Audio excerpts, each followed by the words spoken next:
My family laughed as I collapsed on the floor. Years later, I bought their house just to evict them. For the first 17 years of my life, my existence was a performance, and my family were the unimpressed critics. My defining character trait, according to them, was being dramatic.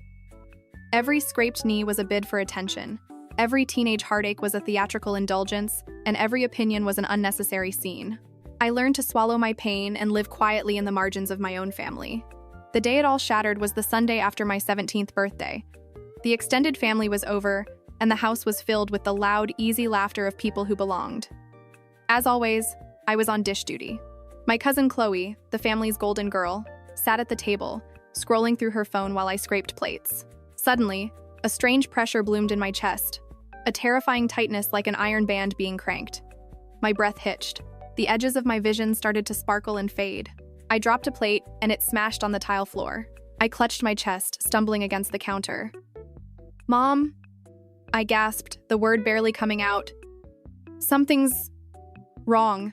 My mother, Karen, glanced over from the living room, her face a mask of pure annoyance. "For heaven's sake, Clara, stop being dramatic," she said, her voice sharp enough to cut glass. "You'll do anything to get out of 5 minutes of work." Chloe laughed, a high, tinkling sound that dripped with condescension. "Seriously, it's not the end of the world. It's just dishes." I slid down the cabinets to the floor, the ceramic shards digging into my jeans. My heart was a wild bird beating against the cage of my ribs. I couldn't breathe. This wasn't drama. This was terror. But as I lay there, gasping for air, they just watched, their faces ranging from irritation to amusement. My father just shook his head and turned back to the football game. It was my aunt, the only one with a shred of concern, who finally called for an ambulance. When the paramedics rushed in, the atmosphere of casual cruelty evaporated, replaced by a sudden, frantic panic.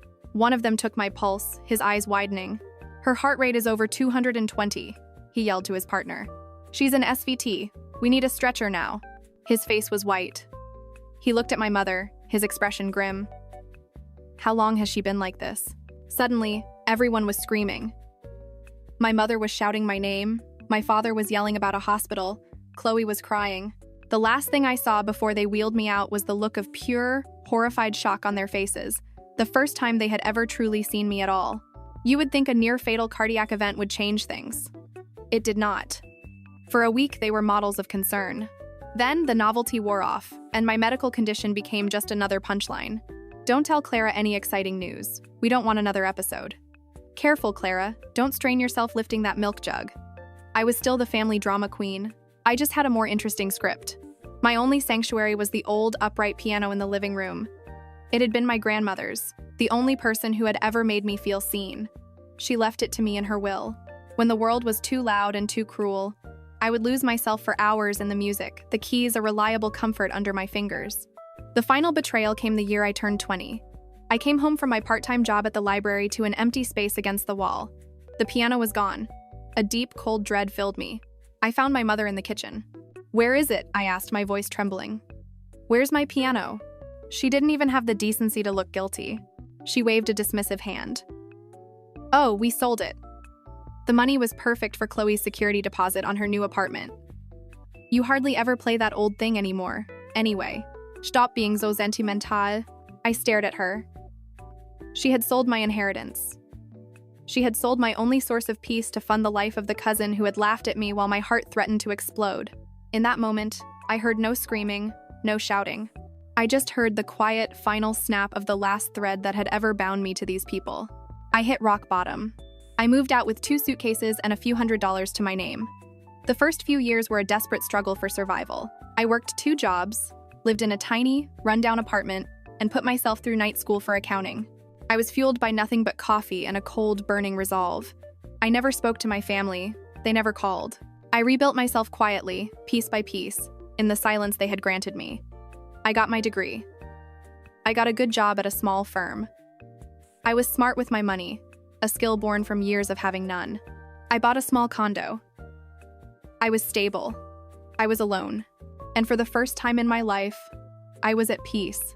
7 years after I left, I got a call from my aunt. She sounded hesitant. "Clara, honey, Your parents are in some trouble. Your father made some bad investments. They're going to lose the house. A normal person might have felt a pang of sympathy.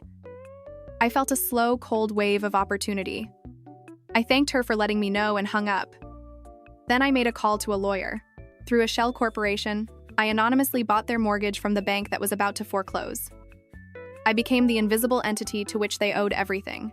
For 3 months, I let them flounder, ignoring the increasingly desperate letters from their lawyers. Finally, when they were out of options, I had an eviction notice served. My lawyer told me the ensuing phone call was a masterpiece of screaming and disbelief. But I didn't take the call. I just waited. They showed up at my condo a week later. My mother, my father, and Chloe. They looked older, beaten down by a world that had stopped catering to them. "Clara," my mother began, her voice thick with tears I knew were fake. "How could you? This is your family home. The home you grew up in." "That home was a stage for my humiliation," I said, my voice calm. "And I'm done with that play." "We're your family," my father pleaded. "We made mistakes, but you can't just throw us out on the street. Please, just give us another chance." A chance. They wanted a chance. I thought of the girl clutching her chest on the kitchen floor, being told she was dramatic. I thought of the empty space against the wall where my grandmother's piano used to be. I looked at their desperate, pleading faces, and I felt nothing but the quiet hum of a debt being paid. "A chance?" I replied, the words tasting like justice. "You're asking me for a chance? You never even gave me the benefit of the doubt." I closed the door on their stunned faces, the click of the lock a final, satisfying punctuation mark. I walked over to the beautiful, polished baby grand piano that now sat in the corner of my living room. I sat down, and my fingers found the keys. The music filled my home, a home I had built for myself, and it finally, completely, drowned out the noise of the past.